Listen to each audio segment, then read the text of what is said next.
I'm Roman Yossi of the Nashville Predators. I'm Matt Duchesne of the Nashville Predators. I'm Justus Aros of the Nashville Predators. I'm Ryan Johansson of the Nashville Predators. You're listening to the Renegades of Puck with Crazy Charlie. Welcome to the bunker. Welcome to the Renegades of Puck podcast. I'm your host and captain, Crazy Charlie Saunier, and before we get started on the No Half Step in Hockey coverage, let me direct you to our home website, renegadesofpuck.com.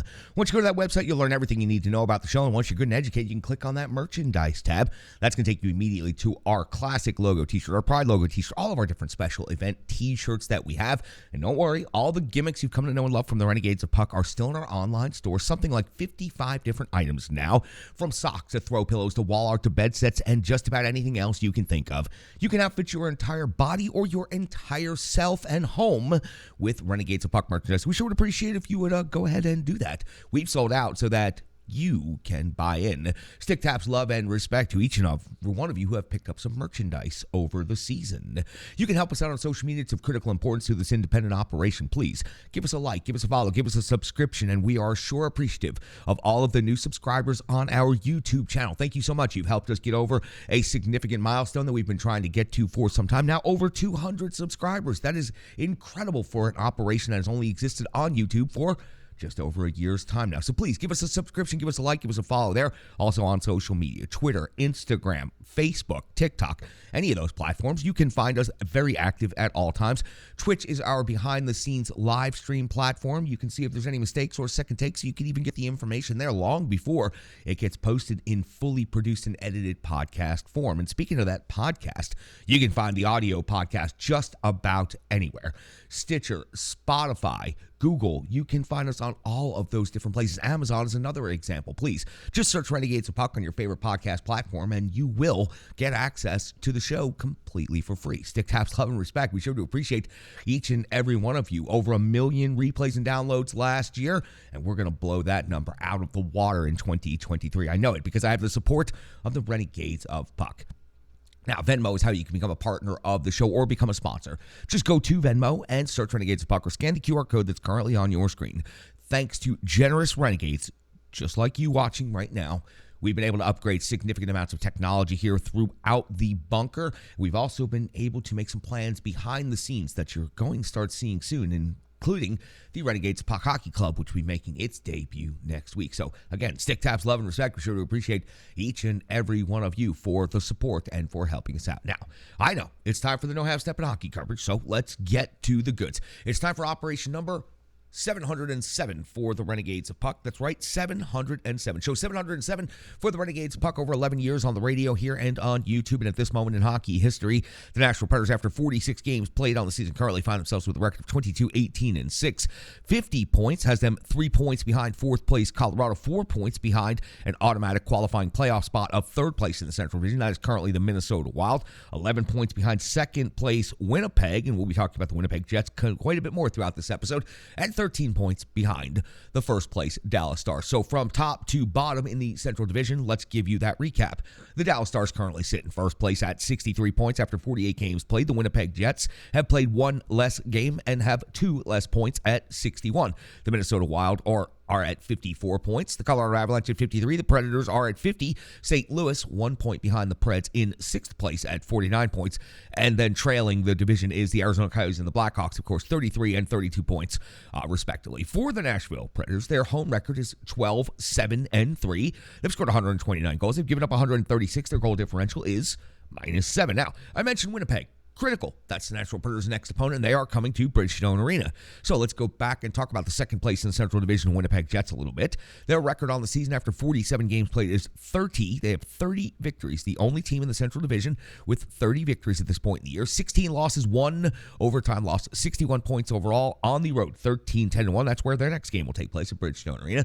They scored 154. They've given up 123. That means they have a goal differential of plus 31. Second best goal differential in the Central Division just behind the Dallas Stars. Now, let's just go ahead and continue on with the Winnipeg Jets for a minute, then we'll get back over to the Nashville Predators. We'll work our way from the Jets to the season series and back to the Predators. So the Jets in their last 5 games, since we're talking about them right now, let's go back to the 15th of January. It was a 2-1 win versus the Arizona Coyotes. On the 17th, a 4-1 loss at the Montreal Canadiens. On the 19th of January, a 4-1 loss at the Toronto Maple Leafs. A 5-1 win at Ottawa, and they will have the next game on that road trip Sunday night in Philadelphia before coming to Nashville on Tuesday to take on the Nashville Predators. Now, it's going to be the second out of 4 meetings between these Central Division rivals, and how we expected after 2017 and 2018 how these two teams would be at the top of the Central Division. Winnipeg is still near the tops of the division, but they've also had their struggles in recent years. It didn't work out the way we thought it would between Nashville and Winnipeg. The season series goes as follows. Back on December the 15th, these two teams met for the first time of the year in Winnipeg. It was the Jets coming away with a 2-1 victory in overtime. UC Saros was incredible in that game, 39 out of 41, but still took the loss. Connor Hellebuck was also incredible, 25 out of 26. He got the victory. It was Connor getting the game-winning overtime goal. These two teams will meet 2 more times, and Winnipeg will be in Nashville again in March on the 18th.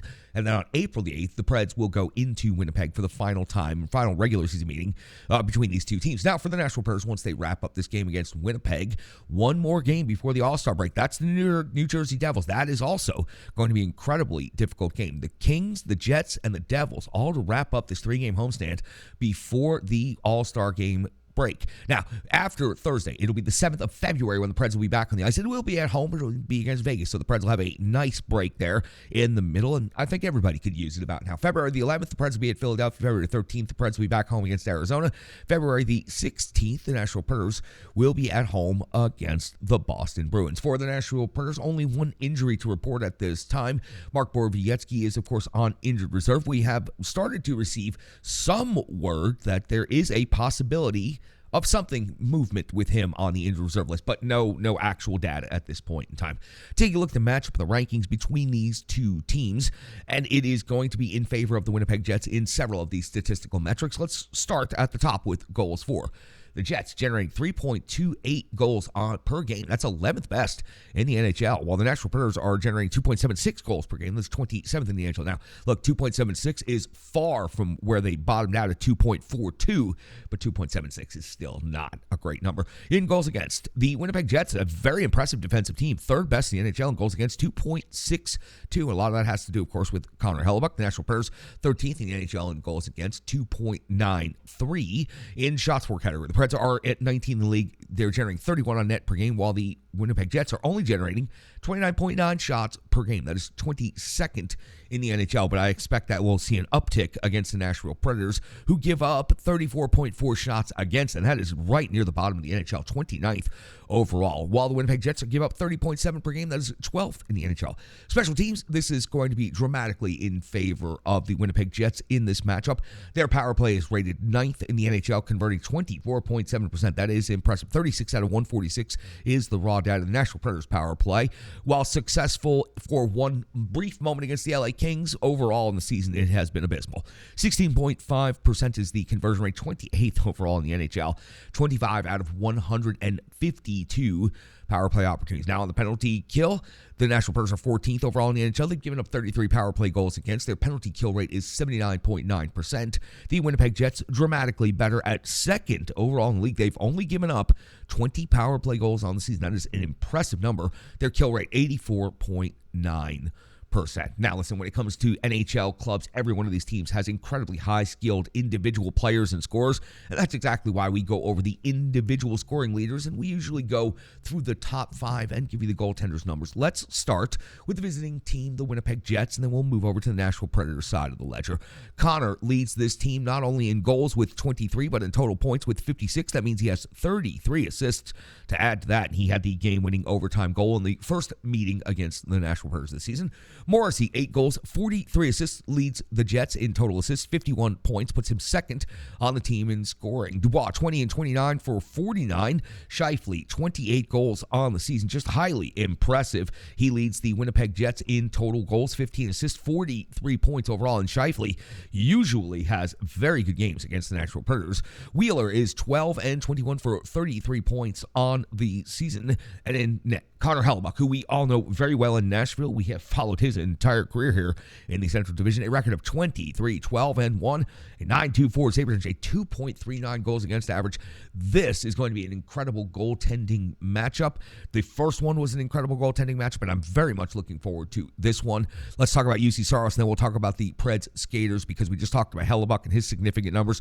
Saros on the season, 17, 13, and 5, a 9.19 save percentage, a 2.75 goals against average. Again, I expect this to be a 5-star goaltending matchup. You add a little bit of Central Division rivalry and heat to it. I'm anticipating a very, very good game at Bridgestone Arena on Tuesday night. Philip Forsberg leads the Nashville Predators in total scoring, 18 goals, 21 assists for 39 points. Those 18 goals are first overall on the team. Now, Roman Josi, the captain, has tied Philip Forsberg in total points with 39, 12 goals and 27 assists now. Matt Duchene, 13 goals and 23 assists for 36 points. Mikael Granlund moves up to 4th on the team in scoring, 5th, 5 plus 22 for 27. And Ryan Johansson moves into the 5th spot, passing Nino Niederreiter, 11 goals and 13 assists for 24 points. That gets you all set up for the Nashville Predators and the Winnipeg Jets, expecting a 5-star goaltending matchup, expecting some good Central Division rivalry heat, and expecting a team in the Nashville Predators who are scrapping for their second half life right now to really put up a strong performance on home ice. They have to do that over these last 2 games going into the All-Star break. They have to build some momentum. They have to build some confidence. They have to get the crowd and the fan base going in a positive direction going into the final 30-plus games of the season. It is going to be the run for a playoff spot. No, it's probably not going to be a very high playoff spot, but the Nashville Predators are reasonably within striking distance of number 3 overall in the Central Division, only 4 points behind the Minnesota Wild, and they have games head-to-head coming up with Minnesota, with Colorado, with St. Louis, with all the teams in the pack in the Central Division. So for the Nashville Predators, this is a critically important game. It is the next most important game for the Nashville Predators on the schedule this season. Hockey players are as unique as the game itself, and your uniform should be tailored to fit you. Rebirth Sports is your sports apparel tailor. From shells, bags, warm-ups, hats, hoodies, branding, and more, let Rebirth Sports be your custom hockey tailor. And don't forget to tell them they do more than just hockey. Rebirth Sports on Facebook, Twitter, and Instagram. Rebirth Sport, a match made in hockey. It's time for the Rebirth Sports full game recap. We go all the way back to January the 21st of the year 2023 when the Nashville Predators were at Bridgestone Arena to take on the Los Angeles Kings, and John Hines deploys his lines in the following way. Forsberg, Glass, and Duchene. Niederreiter, Johansson, and Granlund. Smith, Parsons, Sissons make up your 3rd line. Trennan, Novak, and Janot make up your 4th line. McDonough and Josi, Ekholm and Carey, Luzon and Fabro. UC Saros is in net. We are just 19 seconds into the game for the Nashville Predators, and they're already up 1-0 as Mikael Granlund's 5th goal of the season. It's a high slot tip off of Carey, a shot, plenty of traffic in the slot area and in front of the net. The Nashville Predators off to a 1-0 lead before many people even get in their seat, but before they can even get to their seats for a second time, the Preds are already up 2-0, 39 seconds into the game. Matt Duchene's 12th goal of the season gives the Preds a 2-0 lead. It was a backhand from the slot after Glass's sweet setup, and something I do not think that I've seen this quickly before. We see Copley be pulled at this point. Jonathan Quick inserted into the lineup for the LA Kings. So after just 39 seconds of hockey, we have already had 2 goals for the home team and a goaltender pulled by the road team. We're 2:07 into the second period, and things are going to calm down, right? Absolutely not. Janot and Lemieux have a very solid scrap at Bridgestone Arena off the box, 5 minutes each. So again, add a fight now to the first 2:07 of this game to add with a goalie being pulled and 2 goals being scored. Things would start to calm down and settle in a little bit now. 4:51 of the first period, Saros comes with a save on Kevin Fiala. 5:29 of the first period, Saros comes with a save on Byfield. 6:57, Quick, a save on Forsberg's wrist shot. Quick's first real good touch of the game. But at 9:26 of the first period, Durzi's 6th goal of the season gives the LA Kings their first goal of the game, cutting the Nashville Predators lead to 2-1. It was Johansson's stick that breaks as he's trying to clear the puck out of the zone. Antti Kopitar, who is lethal against Nashville Predators, has the setup on the immediate 3-on-1 after the broken stick, and the LA Kings are converting. 10:56 of the first period, UC Saros comes up with a save on Fiala at close range. The push, the edge work, all of it incredible. 5-star save here by UC Saros. Absolutely no doubter. Kevin Fiala thought that he had a goal in this situation. At 12:09 of the first, Glass and Dursey off the box, 2 minutes each for a scrum after the whistle. Glass went in hard, and I like to see that right there to the echo of the whistle. Dursey took exception. Both of them go and sit for 2 minutes. Quick does have to come up with a save on Roman Josi during the 4-on-4. 17:13 of the first period. Tanner Jeannot is off the box, 2 minutes for high sticking in the offensive zone. This is a terrible penalty right here. UC Saros has to come up with a save on Kempe after Fiala's 5-star setup. Then Saros has to come up with a save on Fiala. And then after that, Saros has to come up with a save on Deneau from the low slot off of Arvidsson's bump setup. Slick play right here, and the LA Kings were buzzing on this power play. The Nashville Predators do find a way to survive. 19:38 of the first period. Quick comes up with a save on Josi. We hit the end of the first 20 minutes play. LA is out shooting Nashville 12-9. We're on to the clean sheet, and we're 1:55 into the second period. UC Saros is coming up with another save on Kevin Fiala. Fiala was buzzing all over Bridgestone Arena last night, almost like he had something to prove to the people there. 3:28 into the second period. Quick comes up with a save on Niederreiter. 6:14 of the second period. Kempe's 19th goal of the season ties the game up at 2 apiece. Saros makes the initial save, but the save goes off of Kempe's leg as he is flying by the top of the crease and goes right back into the net. Perfectly legal, perfectly clean, just really bad luck for the netminder for the Nashville Predators. We've got a 2-2 hockey game, and now we're at 6:41 of the second period. Quick is coming up with a save on Forsberg's breakaway. Forsberg tries to go forehand, backhand, cannot get the puck lifted over the extended pad. He went for the Nashville Predators legacy move taught by Vern Fiddler himself, but he could not convert, could not succeed. Turning moment, though, for the Nashville Predators right there as Forsberg unable to score on the breakaway. 7:32, Josi's off the box, 2 minutes for tripping. It was a strong PK, and a lot of that was done by the work of Yakov Trenin out there during that penalty kill. 10:59, second period. Saros comes with a save on Anze Kopitar. 13:55, Quick with a save off of the mask on Forsberg. Took a little while to get the referee's attention, but finally gets a whistle to blow the play dead to check the mask. 16:42 of the second period. Fabro off the box, 2 minutes for tripping. Saros comes with a save on Arvidsson, but then Quinton Byfield, second goal of the season. He found the loose puck. There were players all over the place, including a number of Nashville Predators looking for the loose puck. It happened to be sitting just outside the blue paint, just above the crease. And it was Byfield who finds it first, and he roofs that puck. Second goal of the season gives the LA Kings a 3-2 lead here. And that's the end of the second period. LA outshooting Nashville 24-17 after 2 periods. So the Preds only able to generate 8 shots on goal in the second period. LA Kings largely taking over the game. 27 seconds into the third period, Nino Niederreiter is hit in the face with a puck. He would head off for repair. He does wear a visor. The puck got him just under the visor on the cheek, maybe part of the visor as well. I'll just go ahead and tell you, Nino Niederreiter would come back into the game later. He had a large strawberry just under the visor, but he seemed to be okay, and he returned to taking a normal shift late in the game. 3:33 of the third period. UC Saros comes with a save on former Predator Victor Arvidsson. 6:07 of the third period. Quick comes up with a save on Sissons at close range. 7:44. Edler is off the box for one of the most obvious 2 minutes for holding the stick penalties with just mere feet from where the referee was standing. Just reaches out and grabs it.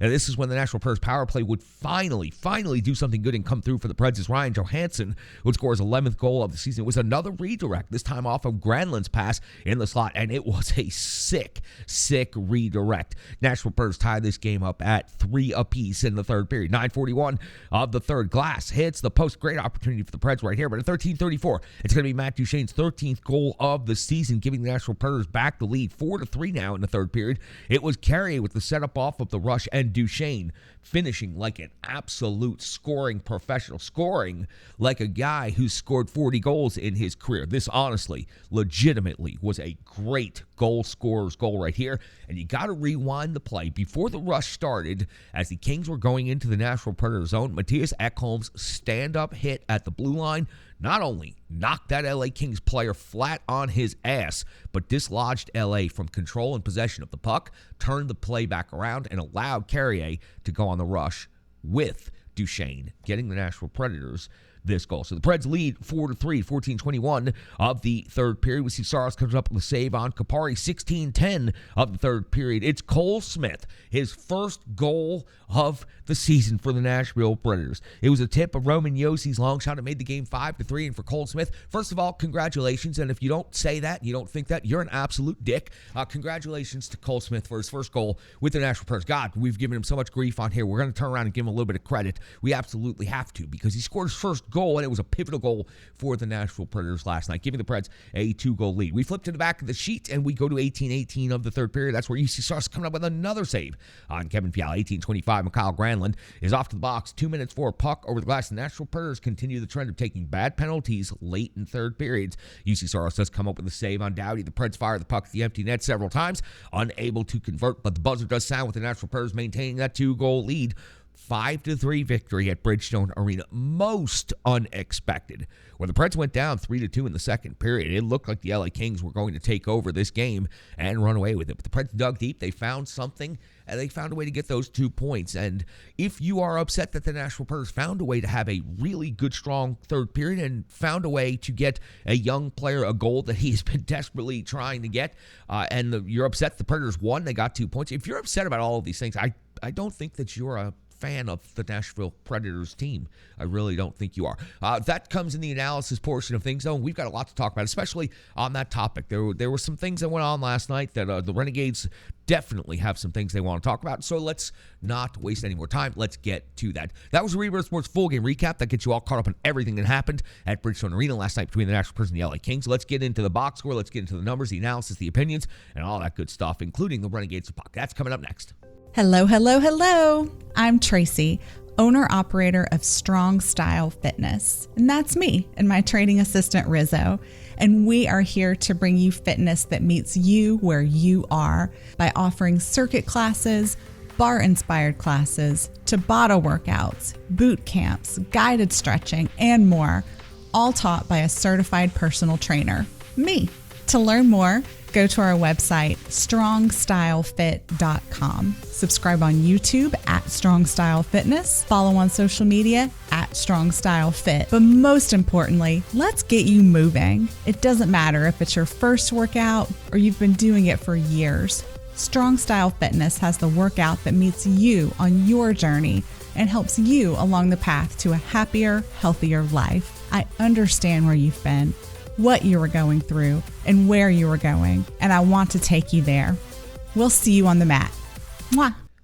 UC Saros was 31 out of 34 in this game. It was a broken stick that led to a 3-on-1 in their own zone, a puck off of a leg and into the net.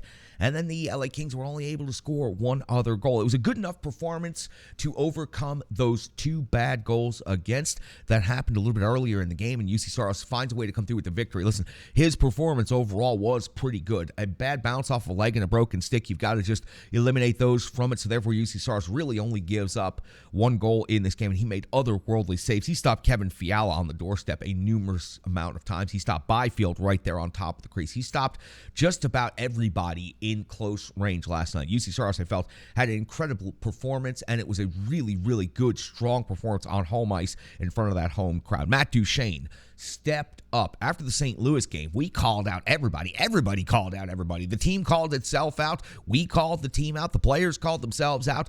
And what you really wanted to see 2 days later was what the response was going to be to that. And the response that we saw was Matt Duchene. 2 goals in this game. He stepped up. The game-winning goal, authority on that finish. A goal scorer's goal. A player that is offensively gifted and offensively minded, converting, stepping up. When your best can do that, that is when your team finds success. So Matt Duchene's 2 goals in this game, his first game of the year with 2 goals. That is an indication of elevating game and stepping up, just as he said that he was going to do after St. Louis. Ryan Johansson, same exact category. Your best players have to be your best players. I don't understand why that part is so difficult. Ryan Johansson, a goal and assist in this game. So 2 points. Overall, a great game for him. Going to the hard areas, being difficult. He had other scoring chances, so he also stepped up right alongside Matt Duchene. Mikhail Granlund, a third player that stepped up in this game. So this is 3 of your top 6 forwards that we're talking about, all of them stepping up and answering the bell after the St. Louis debacle. Mikhail Granlund had a goal and an assist in this game. And you know, Mikhail Granlund, only his 5th goal of the season. He's not a scorer first. So to go to the hard area to get that deflection, really good job by Mikhail Granlund right there. Stepping up, that was the key to this game. The best players on the team stepping up and doing what they're supposed to do on a shift-in, shift-out basis. And that's what we saw in this game against the LA Kings. It wasn't perfect and it wasn't pretty at times. As a matter of fact, the Preds were behind on the scoreboard, but they dug in and they found a way. In that third period, that's something we're going to talk about here in a second. But Roman Josi 3 assists in this game. He's the captain of the team. He was humiliated in St. Louis, and he responded to that humiliating loss. So again, the theme of this analysis and this game is that Nashville Predators star players, well-known players, and fan favorites began stepping up and answering the call in this game. It's something we certainly did not see against St. Louis. So again, Captain Roman Josi, 3 assists in this game. Those 3 assists tying with Philip Forsberg now for the team lead in scoring. So the Captain Roman Josi at 39 points now on the season in 46 games.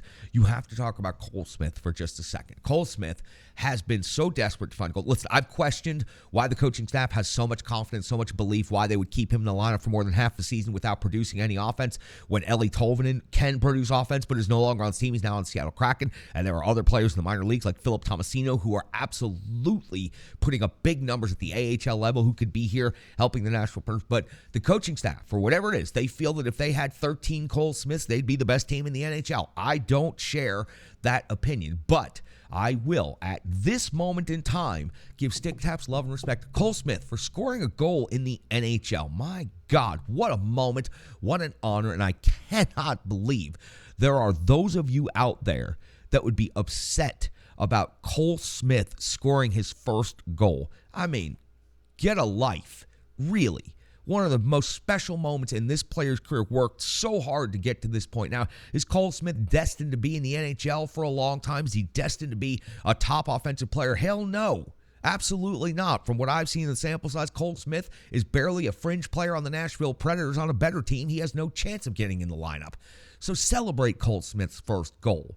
Don't disrespect and deny him this moment. He's worked his whole life to get to the NHL and to put a puck in the net. So few people ever get the opportunity to do that. Listen, I am going to go ahead and just turn things over to Sean C. Smith right there to continue that particular topic. Now, Sean C. Smith has filed this report, and I am going to label this Renegades of Puck special commentary, and I'm going to go ahead and put the warning on it before, because Sean C. Smith told me that there should be a warning put before this. Sean is angry. Sean is upset, and Sean has some things to say. And as you know, there is no other outlet that gives their analysts the freedom to share their opinion and to have a strong opinion. Sean C. Smith is one of the best in the industry right now. He's got the intel you need to know, and he's got some strong opinions that he wants to share. A to Z Sports is where you can find his work, right here on Renegades of Puck, and on Twitter you can find him at SCSNSH. He's the one and only Sean C. Smith.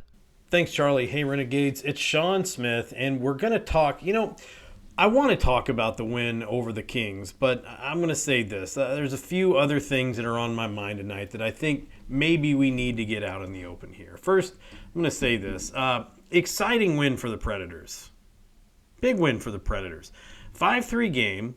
A lot of excitement in the third period after a lot of excitement in the first minute of the game, followed by a lot of doldrums for a while there. And then after allowing the Kings to come back and score 3 unanswered goals, the Predators turned on the heat there in the third period and made things happen, came back and won 5-3. Now, I don't know. I don't know who's watching this team. I don't know everyone's hearts and minds, but I would assume that most people watching the game are fans of one of the two teams playing. Now, what does it mean to be a fan? Now, we can get into all this stuff. I'm not here to tell you what it means to be a fan. You can be a fan of this team, and you can think that the team needs a change. That's fine. I don't care if you feel that way. That's great. I'm glad that you're invested in the team enough to have a well-informed opinion about what needs to happen. A lot of people are casual fans. They like hockey. They're a Preds fan. They don't live and die by the team. They don't hang on to every bit of news that's out there about the team. They just watch the games when they're on, and they go, hey, look, these guys won the game. Oh, that's awesome. I like the Preds. Or, oh, these guys lost the game. That sucks. I like the Preds, and they go on. So look, if you are invested enough in this team and you spend enough time watching the team and you spend a lot of money to watch the team and to buy the merchandise, then I fully understand why you could be frustrated with the direction of the team right now. I know one big win against the Kings doesn't do all of the things and make everything better. That's fine. You can be upset about where the team is and where the team's headed. You can think the team needs a change. You can say that they need to fire the general manager. You can say they need to fire the coach. You can say they need to get rid of all the players, or that they should be playing Philip Tomasino, or that they shouldn't have waived Eli Tolvanen. That's fine. I don't have a problem with that one little bit. I don't. I really don't. Because that means that you have an opinion. And honestly, any opinion's good, but a well-informed opinion is one that I think is worth something, and that's good. You can also be a fan of the team and be just as invested as the others and say, you know what, I don't care. I don't care that the team is headed in this direction, or I don't care that maybe the general manager needs to go, or maybe the coach needs to go, or they need to tear the team down and rebuild. But still enjoy the team winning, and that's fine. But here's the thing, and this is where I kind of have to draw a line in the sand, and I'm going to tell you why I'm going to draw a line in the sand here. It's okay to be a big fan of players. You can choose a favorite player. A lot of people have favorite players, players they love, people that they look forward to seeing play, players they make signs for when they go to the games. They go down to the glass beforehand during warm-ups to put their sign up on the glass and hope that guy sees it, cheer them on. I think that's really cool. You know, my son does that. My daughter does that. They've had favorite players that have been traded, both of them. They've developed new favorite players on the team now. And I think it's a really fun thing as a child to be a fan of a team and to have parents that take you to games and things like that. I get that. You can be a fan of a player. You can also not like specific players. I think that's okay too. I think realistically speaking, there are tons of great reasons to dislike players for things they do off the ice, beliefs they hold, whatever that may be, or the way they interact with certain types of people. You may not appreciate that. And you know what? That's your opinion, and you're entitled to it. I can support all of those things. But where I have a hard time, and I'm going to be really honest with you here, is when you have a player do something that, for them, is exciting. It's a career milestone. They do something they haven't done before. I think that's worthy of celebration. Cole Smith scored his first NHL goal tonight. It was not a decisive goal. It didn't push the team over to victory. It wasn't a game-winning goal. It was just an icing on the cake goal. It was a deflection. It wasn't some elite sniper shot. It wasn't where he didn't pull the triple deke off in a shootout or anything. Realistically, it was a greasy goal from a greasy guy. But it was his first. And I think that's something worth celebrating. And I'm going to tell you why I think it's something worth celebrating. Think about Cole Smith for a minute. Don't think about Cole Smith the way you think about Cole Smith if you've got a problem with Cole Smith. Think about him as a kid. Because at one point, before he was the Cole Smith wearing this Predators jersey, he was a kid playing hockey because he loved the sport. And he probably played it a long time. My own son plays hockey. He's 8 years old. He's played more hockey already at 8 years old than I've ever played in my entire life. And I look at if his road, which, goodness, we're short people, it may not happen, and that's okay.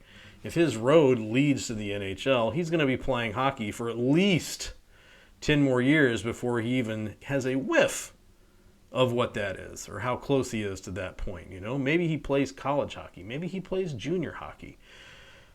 But it's a journey. And every hockey player you see out there on the NHL ice has been on that journey for their mostly entire life. You saw a really nice, if you were at the game, you saw a really nice piece on Alex Carrier's family following him on this past road trip in the car, driving like the 3,000 miles just to see their son play. You know, and his dad made a really good point. He said, you know, the dream worked out for Alex. The dream worked out for Alex. But we had to make a lot of sacrifices. And so you've got to think that for Cole Smith to be where he is, there have been a lot of people that have had to make sacrifices to get him there. Parents had to maybe take extra shifts to pay for certain aspects of hockey. Equipment's not cheap, ice time's not cheap, travel team fees aren't cheap. Maybe they had to get up extra early to take him to the rink. I don't know. These are things that I don't know. I'm speculating because this is an experience I'm on from the other side right now. But somebody had to get him to his hockey practice for a long time before he could drive himself. And what's funny to me is that He's gone through all of this, spent years in the AHL, working his way, grinding it out every night, proving night in and night out that he's a guy that's going to give everything he has for his AHL team. And he finally gets a chance on an NHL team. Now, you can be mad that he's there. You can be mad that Philip Tomasino's not there. I've said before, that's fine. But he's here, and he's playing for the team that you're a fan of. And the team won, and one of the goals that helped them win that game was scored by Cole Smith. It happened to be his first goal. And people are mad because he's on the team and he scored a goal. It doesn't make sense to me.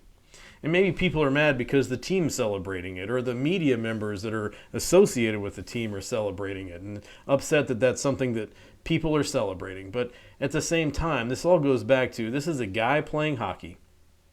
He's playing hockey. It's been his lifelong dream. And he's unfortunately played for quite a few games before he scored his first goal. But he finally did it. He got the monkey off his back, as they were all saying in the locker room.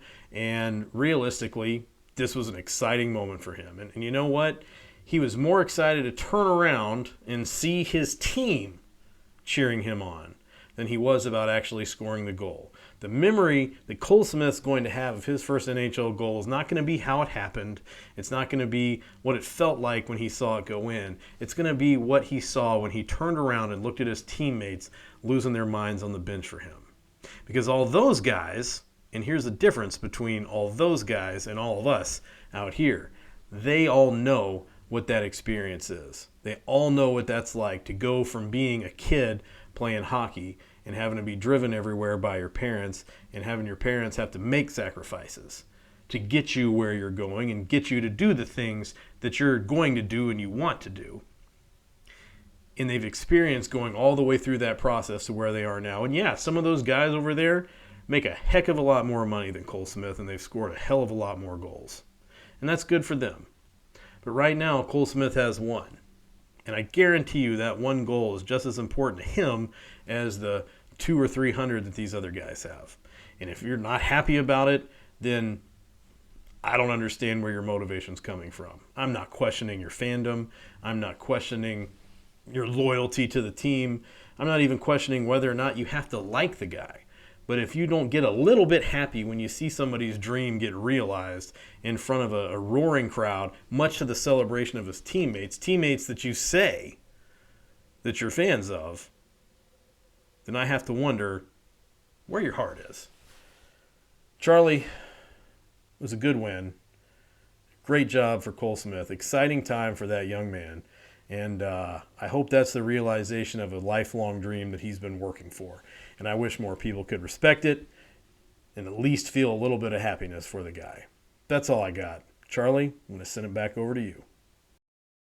The digital environment can be quite intimidating, time-consuming, and cumbersome, especially with all those other areas that need attention at your business. And that's why Stripe Digital Solutions is here to help. I know, because that's exactly what Stripe Digital Solutions did for me and the Renegades of Puck. From designing my home website and helping me create my merchandise to special event posters, brand building, and social media management. But it's not just that, it's so much more. Stripe Digital Solutions has helped me every step of the way. From startup to full-time operation, Stripe Digital Solutions has been there to assist and advise every single step of the journey. In today's fast-paced world, the path to success is having a strong digital partner, and nobody is better in the trenches than Brandy and Stripe Digital Solutions. Get the solution before it's even a problem with Stripe Digital Solutions.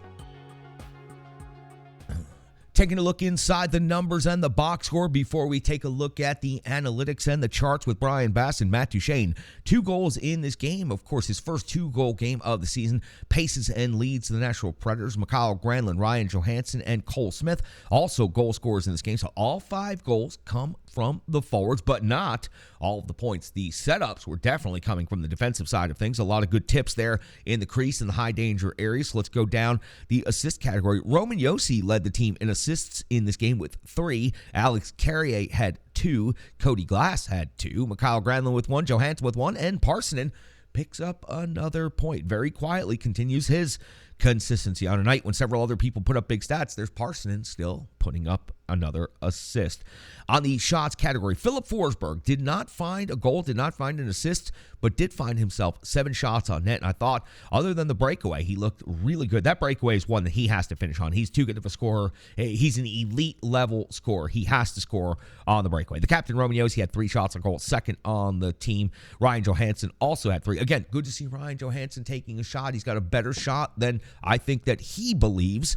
And when he utilizes that shot, he has the potential to put the puck in the net at any given time. Block shots. Matthias Ekholm led the team in this game with 4 total block shots. Ryan McDonough was second on the team with 3. When it comes to the physical play, this was something I was incredibly excited to see the Nashville Predators and how they picked up this component of their game, especially in the early portions of the first period. They made a statement, and it was highly noticeable. Jakob Trenin led the team in hits with 7. Luzon was second on the team with 5. Granlund had 4. Forsberg had 4. You can see the hits were piling up throughout this Nashville Predators lineup. They were definitely determined to get back to being a more difficult team to play against. They brought more sandpaper to the rink than they have in a while. Scrums after whistles, good big hits from all of the different players, the forwards and the defensemen. It was good to see the Nashville Predators commit to that style of play. And for a good while in the first period, it was not only electrifying the crowd, but it was delivering the results. It's a shame that the Nashville Predators were unable to continue that momentum through the end of the first and the second, but they were able to regain some of it in the third period, and that's going to be something we talk about here in just a moment. So, physical, the Nashville Predators were very good in that component of the game. Time on ice, 18:59 out of the forwards. That's your leader, Philip Forsberg. Again, did not register a point in this game, but did register 7 shots on net and 4 hits, and the most ice time out of the forwards, 18:59. That goes to show you how John Hines feels about how Philip Forsberg was playing, though he did not put up a point. When it comes to time on ice leaders overall for the team, Roman Josi, of course, 25:03 skated in this game, also picked up 3 assists in those 25 minutes. He does it night in and night out. It's incredible. McDonough was second on the team in total minutes, skated 23:40. Again, Ryan McDonough was expected to come in here and be a second pair, maybe third pair defenseman. Now is excelling with Roman Josi on the top pair for this Nashville Predators team. And UC Saros, a good enough performance to get the victory, 31 out of 34. His season numbers continue to improve. That's got you all set up as far as the box score. But now, let's get to the analytics. Let's get to the charts. Let's get to Brian Baston. After all, he's got the charts you need to see, the numbers you need to know. And he is the one and only Brian Baston. And Brian also has some very strong opinions for you. Here he is right now. Thanks a lot, Charlie. I'm Brian Baston here at the Renegade Analytics Desk, and the Nashville Predators came back after what seemed like a fantastic start to the game, scoring 2 goals in 39 seconds and getting Phoenix Copley pulled from the game. And one of the fastest goalie pulls in NHL history, I believe is 10th fastest in NHL history. But for a long period of time, Nashville felt lost in their own zone. They could barely generate any offense, and pretty soon that 2-0 lead that they had established so early in the game turned into a 3-2 deficit heading into the third period. However, Nashville and their players all woke up in the third period, totaling 3 expected goals in the third period alone at all situations, coming up with 3 more goals, and none was more significant, or at least more important for some Predators fans and lots of the Predators players, is Cole Smith's, the game-sealing 5th goal of the game that would be the final tally in the 5-3 victory over the Kings. And Cole Smith's goal is, of course, the topic of tonight's One Big Stat. Now, Cole Smith has been much maligned this season. Obviously, he has been in this league now and been on this team for 39 games so far, and had yet to score a goal entering tonight. Now, there's a lot of derision and a lot of division among the Predators fan base about Cole Smith and his role in the team and whether or not he should be taking up a spot reserved that should be given to a younger player, say like Philip Tomasino, or in past weeks, Eeli Tolvanen. However, Cole Smith has been doing a lot of the little things right, as evidenced by the constant reminders on social media and on the broadcast. But Cole Smith finally getting his goal was not without merit. And I will give him this. It is not like he was not working as hard at it. And yes, he plays a fourth-line role most of the game, barely getting very minutes. I think he only had about 460 minutes entering tonight, which is not very much considering if you compared to the length of games that he's played.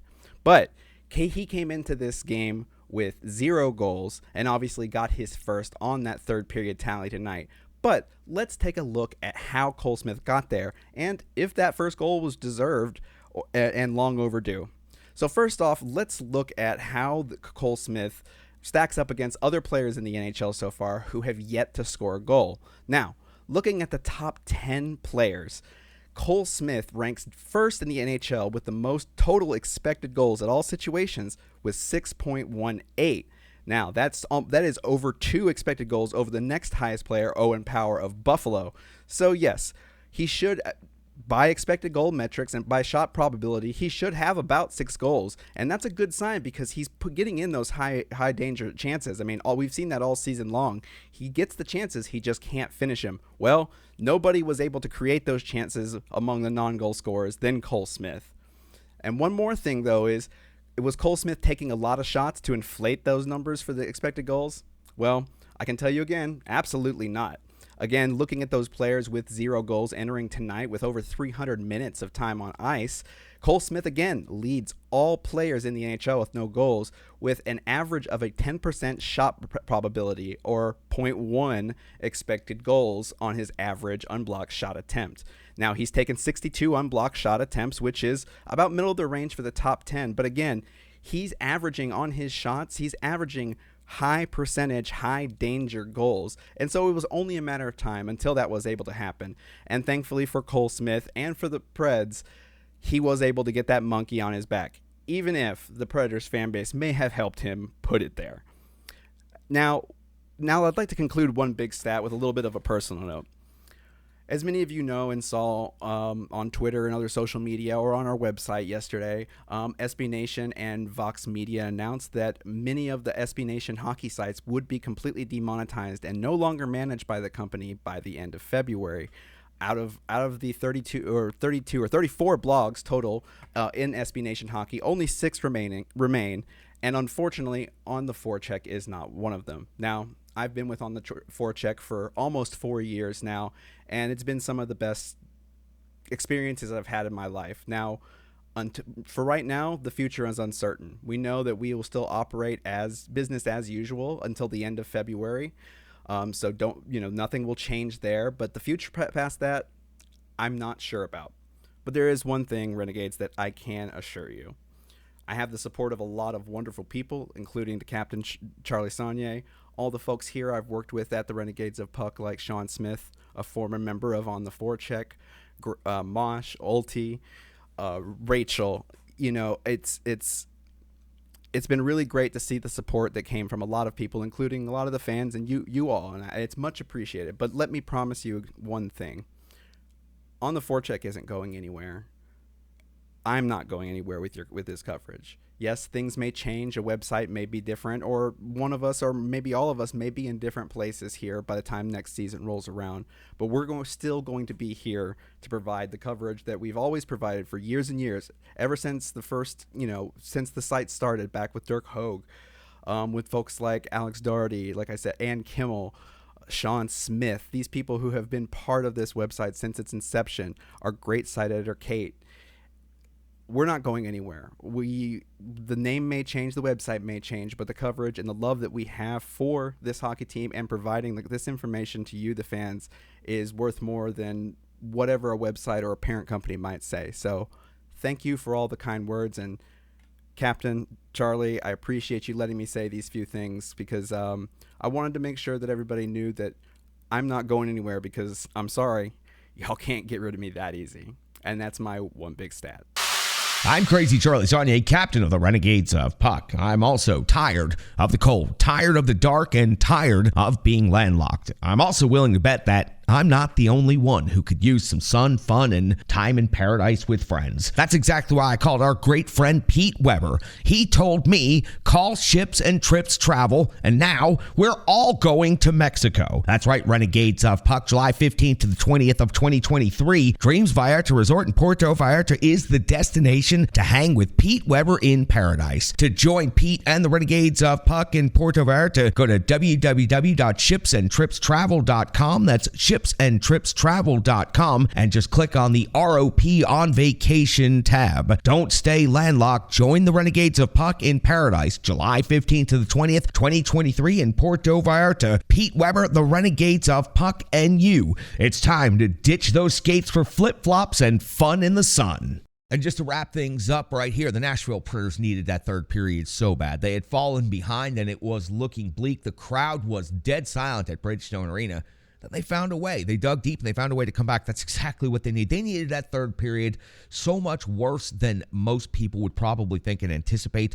Yes, there are 4 games over 546 games into the season. Yes, they're in 5th place and within striking distance of a reasonable playoff spot, but that team was not going in the right direction. After St. Louis, that was ugly as it can get. And in the second period, it was trending in another bad way. They needed this third period. They needed this effort. And honestly, Cole Smith needed that goal. For the Nashville Predators, this was a great night. This was a great game and a great victory against a team that they are directly competing with in the Western Conference for a potential playoff spot. The LA Kings are better than the Nashville Predators, and the LA Kings, I expect, will hold down a spot in the Pacific Division playoff bracket. So for the Nashville Predators, this is a significant victory after absolutely dropping one and laying an egg in St. Louis. They come back home and they put up a big victory against the LA Kings. Now, they've got to find a way to duplicate that against the Winnipeg Jets. This Winnipeg game is actually more important than the next game, the New Jersey game, but they're both very important. But a Western Conference Central Division head-to-head matchup on home ice is a more important game than an inter-conference matchup against the New Jersey Devils. So for the Nashville Predators, they have to find a way to continue this momentum that they found in the third period moving forward. And again, I just want one final thought on it. You know, Chauncey Smith with some incredibly strong, passionate opinions and words in this. Brian Basson with some incredibly strong and passionate opinions on this. We'll talk more about this in the future, but the media landscape and the fact that a major company just went ahead and gutted their entire hockey operations, including one of the legacy sites here in Nashville, the first site, the longest running site, and great partners and allies here of the Renegades of Puck, going all the way back to the beginnings with Dirk Hogue and then through Dan Bradley and on to Rachel Kay. I've worked with ontheforecheck.com for so many years and on so many projects. It's devastating to see the news, and it's devastating to see how many of the good analysts out there are hurt by this across the landscape, not just here in Nashville, but across the hockey media landscape. Now listen, we're throwing life preservers out, we're sending lifeboats, we're doing everything we can here with this independent hockey operation known as the Renegades of Puck to try to help, to try to support, to at least try to give words of encouragement. If you're out there and you suddenly don't have an outlet, we can help you. We can at least help promote you. We can help get you through the bridge to that next endeavor, whatever your project is going to be. We can help you out. We've got room. We've got lifeboats. We've got life preservers, and we're welcoming you in. So if you're formerly of SB Nation, if you're formerly of ontheforecheck.com, first of all, I'm terribly sorry to see what happened to you in the middle of a season, to have the rug ripped out from under you by some corporate asshole master. Believe me, if anyone can relate, it is the Renegades of Puck. We've seen it happen to too many good people. We've had it happen to us. We're here to support each and every one of you. Please, if you need the Renegades of Puck, we will be here. We can help and we can support and promote you and whatever it is that you're looking to do now that you're transitioning from Vox Media to your newest projects. And I sure hope your next project is 1,000 times more successful, so that Vox Media really, really regrets the decision that they made to put profits over people when it comes to the incredible hockey coverage that you've been doing over the many, many years. I'll leave it there at that. We'll have more thoughts on that in coming weeks, because that's a story that's going to continue to develop. But that's going to do it for episode number 707. Operation 707 is complete and in the books. Sean C. Smith was some incredible passion. That's no half-stepper right there. Brian Basson, also some no half-stepping. And I did a decent job here in the bunker as well. For each and every one of the Renegades of Puck, I sure do appreciate every one of you out there for taking the time, for watching, for commenting, for subscribing, for all all of the things that you do to support the Renegades of Puck. I'm your host and captain, Crazy Charlie Saunier. Sick Tabs, love, and respect.